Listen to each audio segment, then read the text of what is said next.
Okay, so what are the processes that are involved in making of the secondary platelet plug? So really what we're talking about is blood clotting. And this is where there's now formation from this liquid to gel-like structure.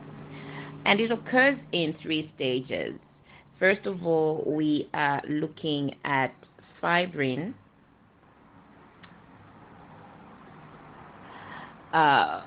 forming from fibrinogen as the main goal. And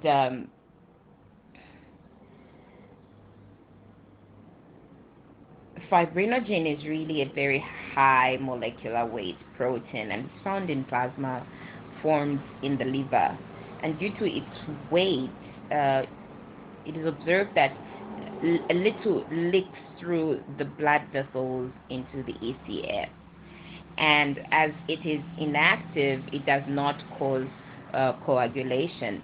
But due to injury, we see that the endothelium then becomes more permeable, and fibrinogen leaks to the tissue fluid in sufficient quantities to cause the processes that we're going to talk about. So this is converted by thrombin due to prothrombin activation. And of course, this is done by a prothrombin activator. The formation of prothrombin activator, okay, so this is because of prothrombin, of course. Prothrombin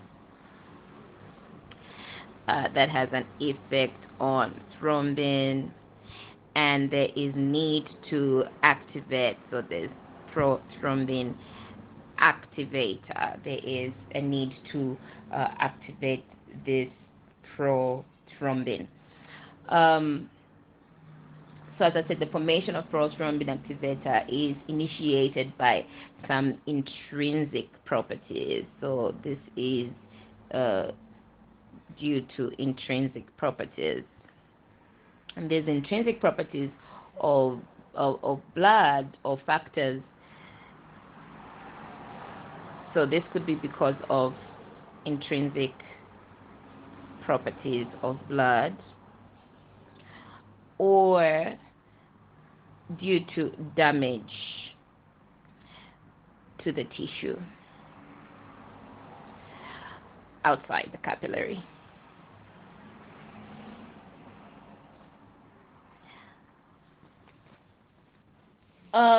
So this is really what we're going to look at.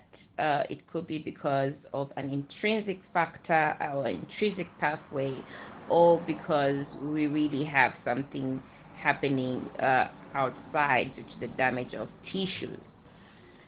In the intrinsic pathway, what we're really looking at is the blood comes into contact with the surface that is exposed, okay, the endothelial surface, and when that happens, it activates factor 12. So we have blood coming into contact, all right, with the area that has been affected, and this is what activates factor 12. In order for this to happen, all that has to happen is this. But for factor 12 to be activated, we see that there's a need of kallikrein. Okay, so kallikrein is needed in order for this cascade to occur. And then after that, it just follows the following cascade. Once factor 12 has been activated. It activates factor 11, okay?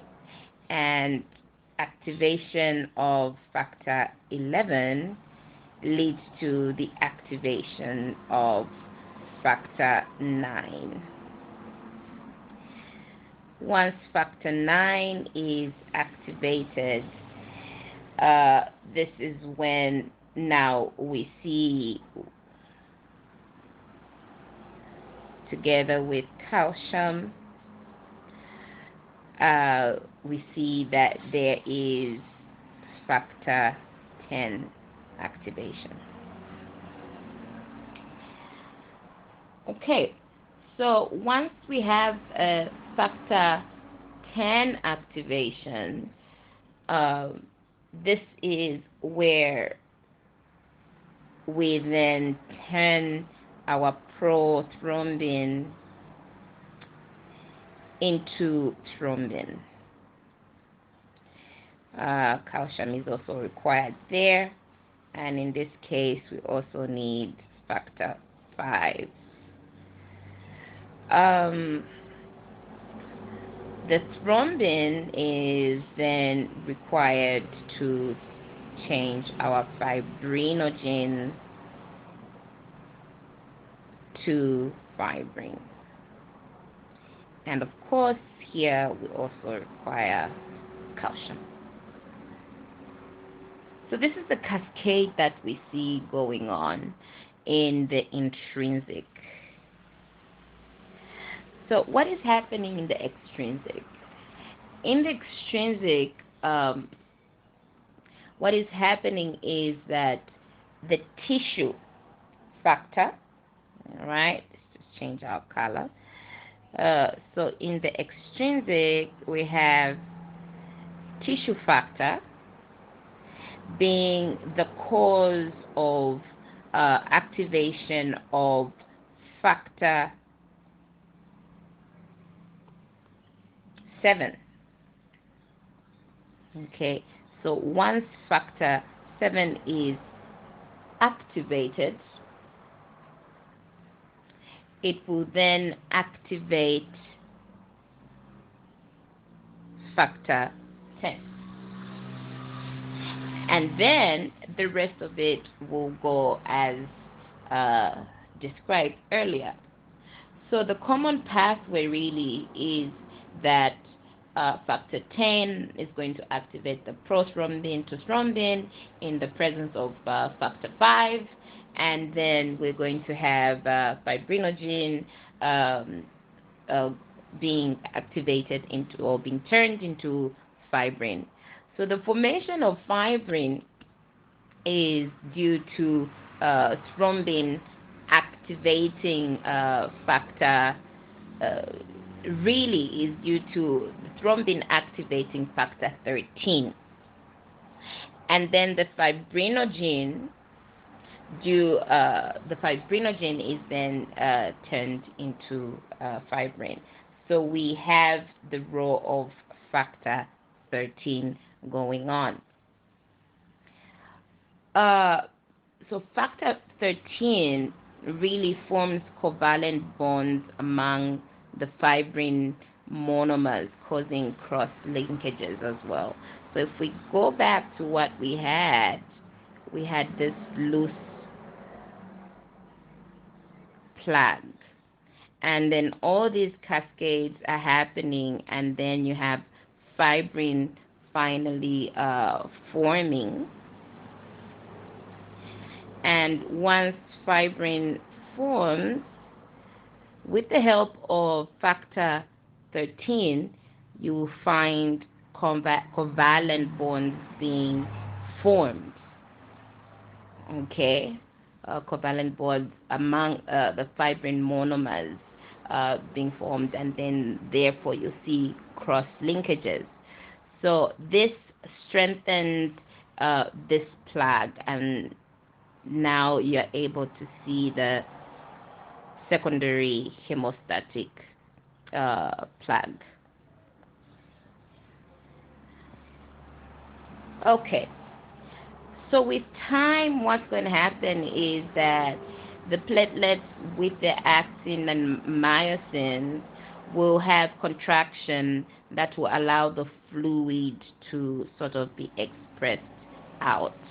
And this clot is going to reduce in size. So this shrinkage or retraction of size will allow for the plug to